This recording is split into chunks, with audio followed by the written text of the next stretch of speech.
Assim como cai a chuva do céu e não torna para lá, mas rega a terra, dá a semente e o pão ao que come, assim é a palavra que sai de minha boca.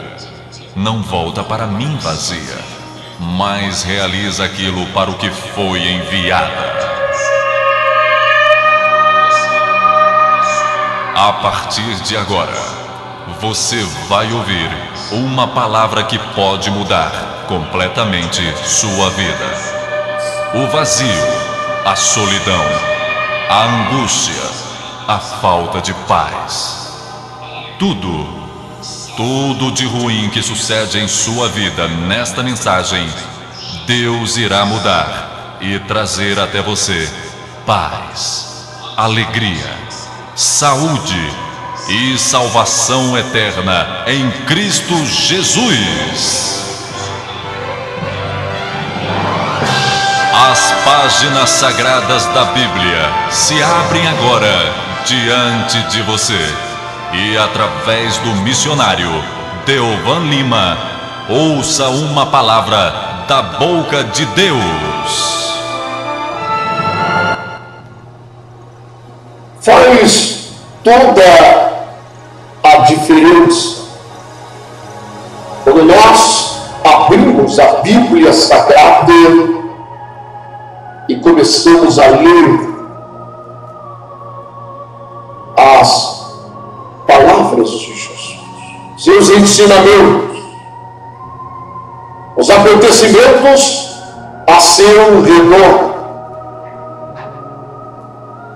as suas denúncias, a hipocrisia e a religiosidade vazia,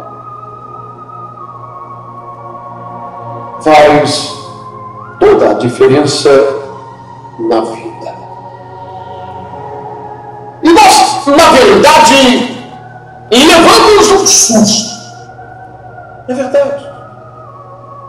Se você é uma pessoa que fica algum tempo sem ler os evangelhos e os ensinamentos de Jesus, e é alguém acostumado a frequentar uma igreja ou a dirigir uma igreja e pregar mensagens ou ouvi-las, quando você abre a Bíblia Sagrada, você leva um susto, um impacto, porque você percebe que a maioria esmagadora das coisas que você está acostumado a ouvir ou a pregar é inteiramente oposta e diferente dos ensinamentos de Jesus Cristo. E milhares de pessoas começam a viver e a se comportar e a trilhar um caminho cristão, uma vida cristã inteiramente oposta e desvinculada, desconectada dos reais ensinamentos de Jesus. E isso não é apenas impactante, isso é triste, isso é horrível, isso é uma miséria, isso é uma desgraça. Porque isso não é brincadeira, isso não é uma questão de você, não, eu penso dessa forma, nasci dessa maneira, aprendi dessa maneira, vou morrer dessa maneira. Eu me recuso a ouvir outro tipo de ensinamento, eu me recuso a encarar a Bíblia Sagrada de outra forma e os ensinos que eu tenho vivido até hoje de outra maneira. Isso não é isso, não é uma questão denominacional, doutrinária, de costume. Isso é uma questão da salvação da tua alma. Isso não é brincadeira. Isso não é como você torcer por um time de futebol, não. E que muitas vezes as pessoas perdem até a lógica do raciocínio e elas vivem uma paixão enlouquecida por um time de futebol. e torcem por jogadores que nem conhecem. Eles nem conhecem essas pessoas que torcem fervorosamente. São homens riquíssimos, que ganham salários altíssimos, milionários. Não estão nem aí para ninguém, né? Isso aqui é verdade. E essas pessoas, de maneira fervorosa, alguns têm infartos, berrando, torcendo por esses times. É uma coisa que chega às áreas do desequilíbrio. Sai fora da razão, do raciocínio, da mortalidade.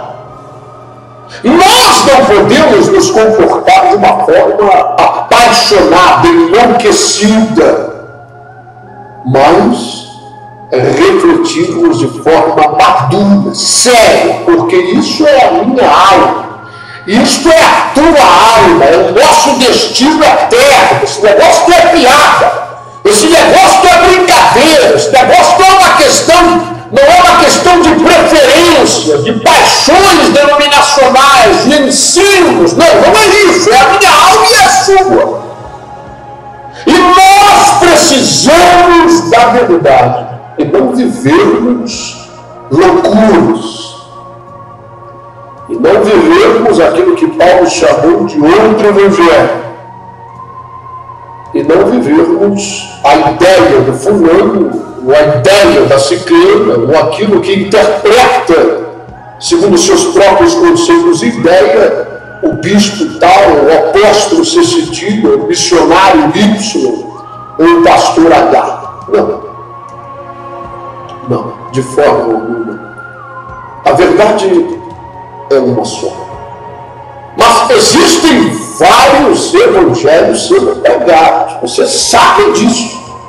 Isso aí não é nenhuma novidade. A não ser que você seja uma pessoa que falta um parafuso, você tem uma mente desequilibrada, você não raciocina bem. Você é uma pessoa que devia estar, inclusive, hospitalizada, tomando medicamento. Você é uma pessoa que tem debilidade mental. Aí você acha que todo mundo, todos os caminhos vão levar a Deus, e todos os evangelhos, todos os textos que as pessoas por aí estão pregando, eles estão falando a mesma coisa com outro tom de voz. Você é uma pessoa perturbada porque você não percebe o que está diante do seu nariz. Não. De que essa coisa de falso profeta é uma realidade. Nós temos que ter cuidado porque se trata da nossa alma. Não.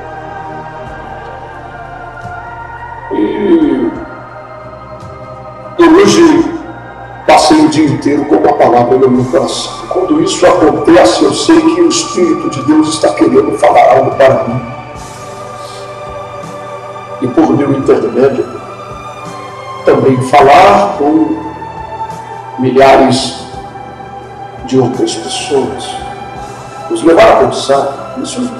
Isso é que faz a diferença. Não me leve mal.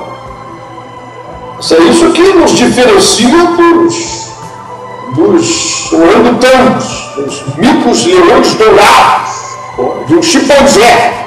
É uma verdade. Você tem que raciocinar, você não pode deixar ninguém fazer uma lavagem na tua cabeça. Hein?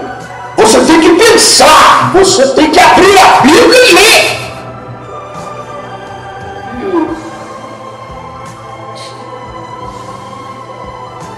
Eu estava me lembrando de alguns textos bíblicos. Entre eles, um texto sagrado, em que Jesus disse que 2 homens entraram no templo para orar. Preste atenção nisso. Preste atenção nisso. Jesus está ensinando coisas que são verdadeiras, que são eternas, e que dizem respeito à minha vida e à sua, a nossa conduta e ao nosso caráter. Nós precisamos ter o nosso caráter moldado pela mão de Deus, senão estaremos perdidos. Jamais seremos discípulos de Jesus vivendo outra coisa. Nós temos que viver os ensinamentos de Jesus. Ter o nosso caráter, nossas emoções e nossos desejos, nossa personalidade moldada pela mão do além. Preste atenção nisso. que hoje em dia tem virado moda a pessoa dizer que é evangélico. Eu sou evangélico da igreja tal. A pessoa leva uma vida despudorada, sem nenhum critério moral. Tem gente fazendo barbaridades e diz que ela, aliás, hoje em dia, eu não sei se você sabe disso, mas existem aquelas pessoas que se dizem ser evangélicos não praticantes. Você quer ouvir isso? Eu gosto do filme, não é verdade? Eu sou evangélico não praticante, mas ela só me faltava. Não é verdade? Só estava faltando isso. Quer dizer, nós estamos caminhando para o fim. Eu quero entrar no céu. E eu acredito que a grande maioria esmagadora daqueles que me ouvem nutrem na alma o mesmo desejo e a mesma ambição de ter esse tesouro que o bicho não pode corroer, estragar nem aferrar, e nem o ladrão pode roubar. É um tesouro eterno. E falando sobre essa questão de caráter, de comportamento, de personalidade, Jesus disse que dois homens, ele está comparando dois tipos de pessoas, eles entraram no templo para falar com Deus. Isso é o ápice de uma vida de comunhão com o Todo-Poderoso, falar com Ele, é ter acesso a Ele. Não é isso? E dois homens entraram no templo. Quer dizer, aquele lugar lá em Jerusalém era o ponte da vida cristã, o templo de Salomão. Que maravilha, não é? A arca da aliança, todos aqueles aspectos de ordenanças, sacrifício, tudo aquilo. Dois homens entraram no templo para falar com Deus. Um deles batia no peito e não tinha coragem nem de levantar a sua cabeça, mas ele clamava: tem misericórdia de mim, meu Deus, porque eu sou um homem pecador, tem compaixão, eu sou um homem cheio de erros da vida, e eu tenho consciência desses erros, eu não quero continuar dessa maneira, tem misericórdia de mim. Eu sou isso, eu sou aquilo, eu faço isso, eu fiz aquilo, tem compaixão. Ele não ousava nem levantar a cabeça, de tanta vergonha.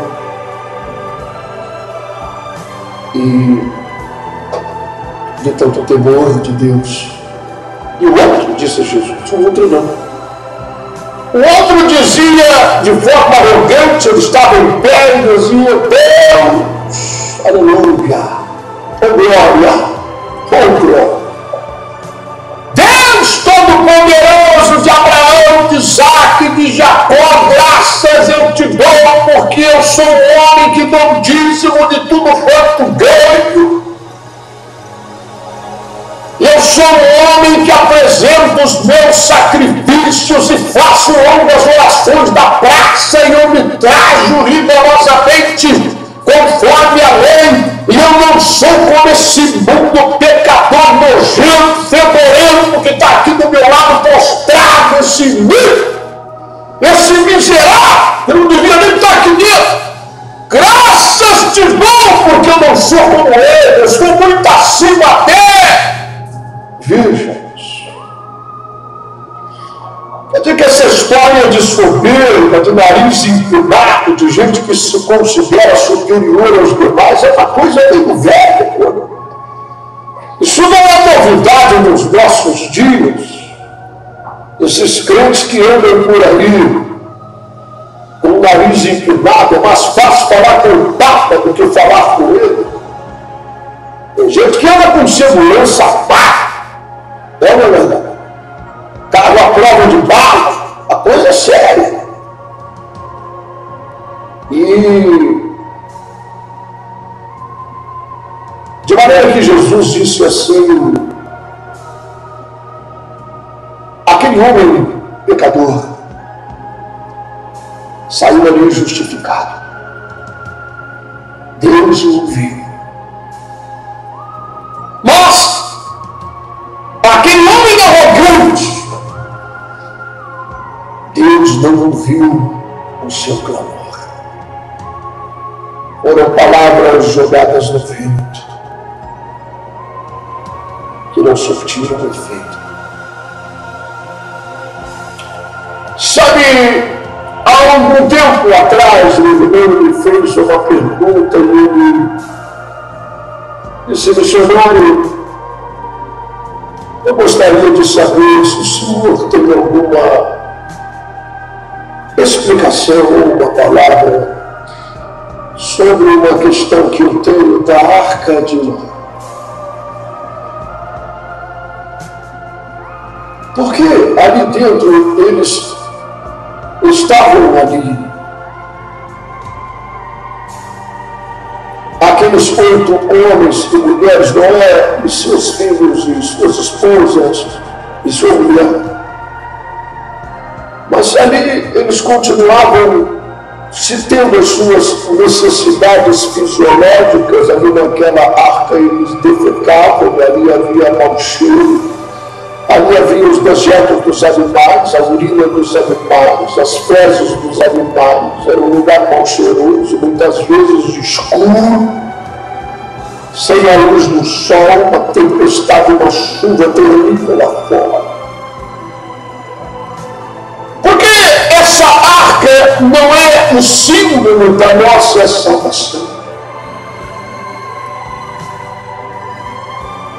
Ou seja, aqueles que ficaram lá fora e a porta foi trancada pela própria mão de Deus, e Noé, nem se ele quisesse, poderia abrir aquela pesada porta de madeira, porque havia sido lacrada pela própria mão de Deus, pelo seu lado externo. E aquela gente apavorada tentava se agarrar naquelas madeiras e se atracar de uma forma aquele barco. E Noé lá dentro ouvia um grito de desespero, a angústia, mães, crianças, jovens, velhos, gritando, desesperados, gente morrendo, afogada de todas as formas. E lá dentro estava a salvação. A arca é o simbolismo desta redenção. Por que então lá dentro havia mau cheiro, urina, fezes? Porque eles ainda tinham necessidade de comer, de beber.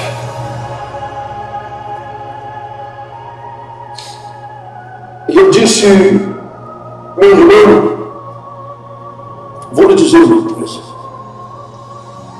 no que eu creio. Eu creio que há muitos significados, e eu mesmo já preguei tantas mensagens sobre esse grande barco de Noé. E isso é sombra de grandiosas revelações de Deus. Mas uma delas é exatamente isso. De nós é melhor do que ninguém. Não somos verdade. Não há motivo para termos arrogância. Não há razão para empinarmos o nariz, estufarmos o peito e pisarmos das pessoas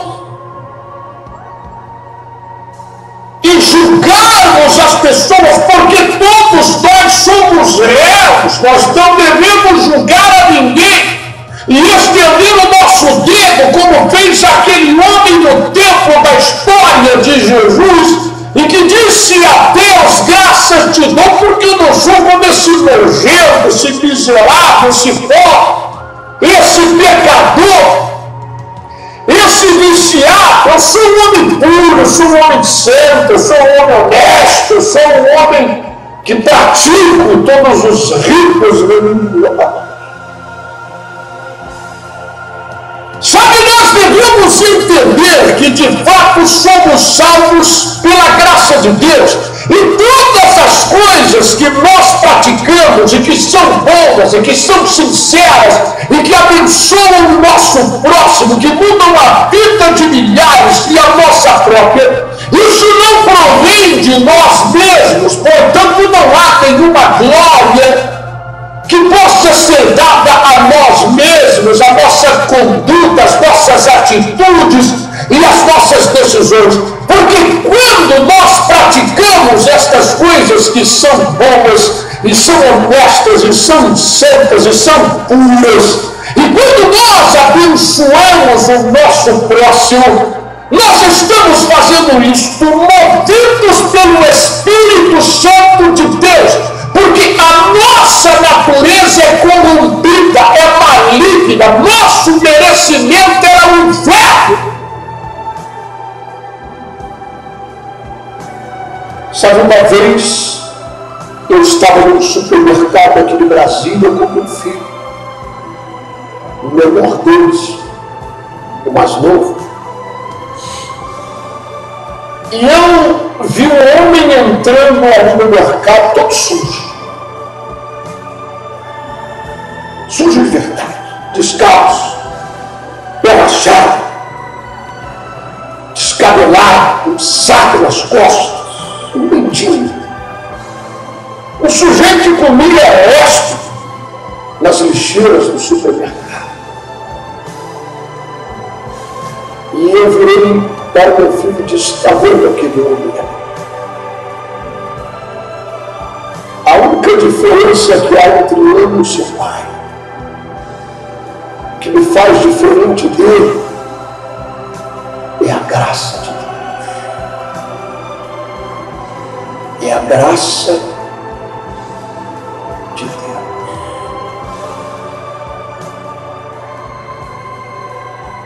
Sabe, e é por isso que a Bíblia Sagrada afirma claramente que nós somos salvos pela graça de Deus. Essa palavra graça significa um favor, algo que é dado a alguém sem merecimento algum daquela pessoa. Porque todas as obras boas que nós praticamos movidos pelo Espírito Santo de Deus. E isso é bom. E isso vai redundar em galardão para nós. Porque a única coisa que de fato fizemos foi abrir nosso coração e dizer: tem misericórdia de mim, porque eu não presto para nada. Porque eu sou um pecador. Porque o meu merecimento é a chama do inferno. É falar como Pedro falou para Jesus: se afasta de mim, o Senhor não me conhece, eu sou um homem pecador. E Jesus disse para ele: eu sei quem você é, Pedro, você não me engana, eu te conheço. Mas eu farei de ti um pescador de homens. Sabe, essa é a diferença. É quando alguém sabe se humilhar e reconhecer que verdadeiramente não é nada, é apenas pó. Porque Deus, Ele dá graça aos humildes, mas Deus, Ele abate os soberbos. E quantas pessoas nós vemos em nossos dias que são assim arrogantes, petulantes, nariz empinado, não falam com ninguém, se julgam superiores a todos os demais. O próximo deles é o próprio umbigo. Eles não estendem a mão a ninguém.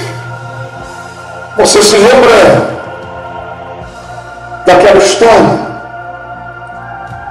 criada por Jesus? Aquela do bom samaritano? Pois é. Ela ilustra isso. Um homem qualquer, ele não deu nenhum nome para o sujeito. Era um sujeito qualquer.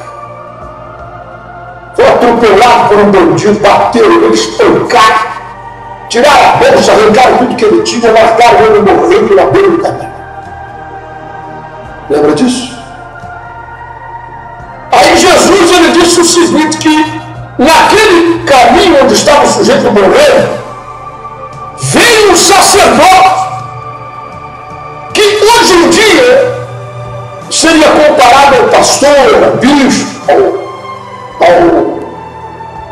ao missionário, ao apóstolo, enfim, ao líder, ao sacerdote.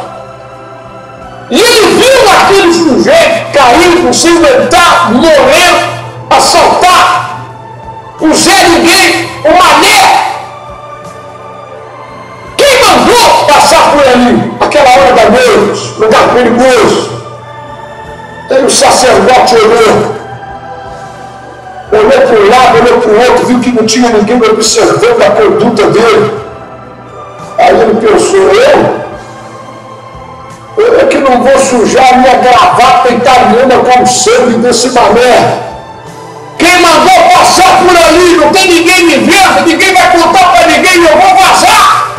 E foi embora. Aí veio Levita.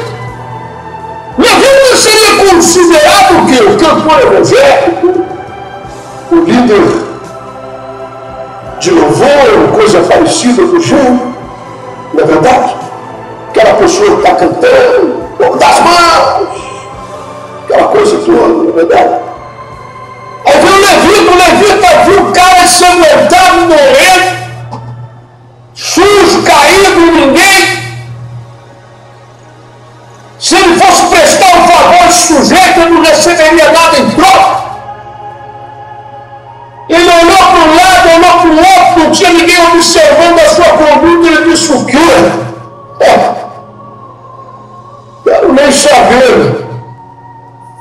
Vai morrer aí que os urubu comem a tua carne, não quero nem saber. Quem mandou passar por aí? Eu aqui não vou sujar a capa do meu CD, meu lançamento agora com o sangue desse mané. Eu vou vazar e vou embora também. Não? Estou falando bobagem? Hein? É besteira que eu estou dizendo? O que você acha? Aí vem um sujeito samaritano qualquer, um cara que era desprezado pela nata da religiosidade de Israel, os filhos de Abraão. E aí aquele samaritano viu um sujeito morrendo, ele estendeu a mão, não questionou nada, não perguntou, não estendeu o dedo para o nariz dele, para acusá-lo de andar em lugares perigosos, mas sarou sua ferida, colocou sobre o seu cavalo, levou até uma estalagem, deu dinheiro para o estaleiro procurar cuidar daquele sujeito, até que ele voltasse para saber como ele estava, ele se importou com aquele sujeito. E Jesus pergunta a toda aquela gente quem foi o próximo dele. Agora, esta pergunta tem algum valor? Interessa saber quem é o próximo de um mané, de um Zé Ninguém, de um cara sem importância? Não é deputado, não é senador, não tem nenhum cargo importante, não pode nos fazer nenhum favor, hein? Um qualquer.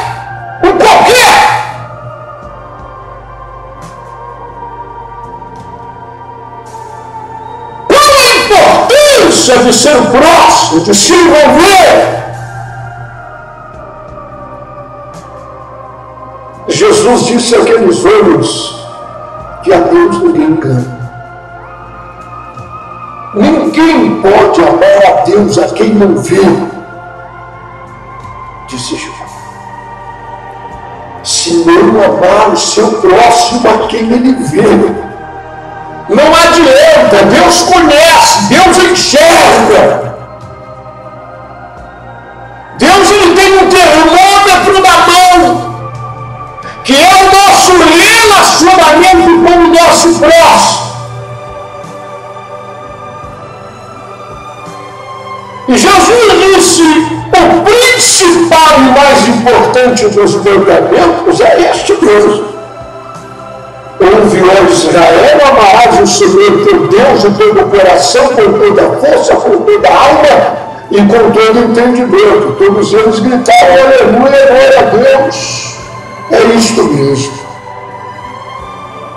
Então Jesus disse mais a outro, e é semelhante a esse. e está no mesmo grau de importância, no mesmo grau, no mesmo valor de amar a Deus de todo o coração, com todo entendimento, com toda a força. E aquilo foi um impacto para esses homens. E Jesus disse: amarás o teu próximo como a ti. Olha, meu irmão, vou dizer a verdade para você. Nós precisamos entender o que Jesus quer dizer nisso aqui. Senão nós estamos lascados. Essa que é a verdade. Porque se nós não vivemos os ensinamentos de Jesus Cristo, presta atenção, você vai viver o ensinamento de quem? É do pastor, é do bispo, é do apóstolo, o pensamento deles, as ideias dele. É isso que você quer? E você quer ver o que vai dar nisso? Vai missionário, então, meu irmão pastor, presta, eu não estou dizendo isso não. Tem muito homem de Deus, tem muita mulher de Deus que prega a verdade. Mas eu não estou aqui para pintar as coisas de cor de rosa, e a grande verdade é que a maioria está na mão do capeta, está na mão do diabo. Prega o evangelho do anticristo, da soberba, da ganância, da vaidade. Qual é a maior ambição da maioria dos pastores hoje em dia? Se tornar deputado federal, senador, até presidente da república. Eu sou contra cristão da política? Não, eu não sou contra. Sou contra não. Mas eu acho que o povo precisa de palavra profética. E a caneta de um político não muda a história, não muda a moral de um povo e o destino de uma nação. O que muda é a graça de Deus, que quebra a cadeia, que rompe muralhas e que faz de um vil pecador um santo homem de Deus. Estamos no fim. Você deve escolher. Os ensinamentos de Jesus estão aí. Não somos nada. Nabucodonosor virou um bicho, pastor com os animais, até que ele pudesse compreender que ele não era nada, era apenas pó cinza. Até que ele ergueu os olhos para o céu e disse: a ti seja toda a glória, toda a honra, tudo.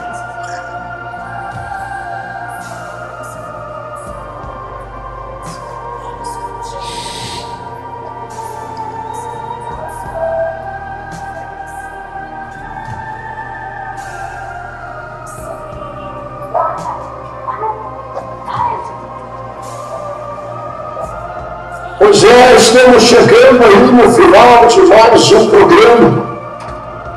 Eu agradeço a Deus por essa oportunidade. Que o Senhor te abençoe.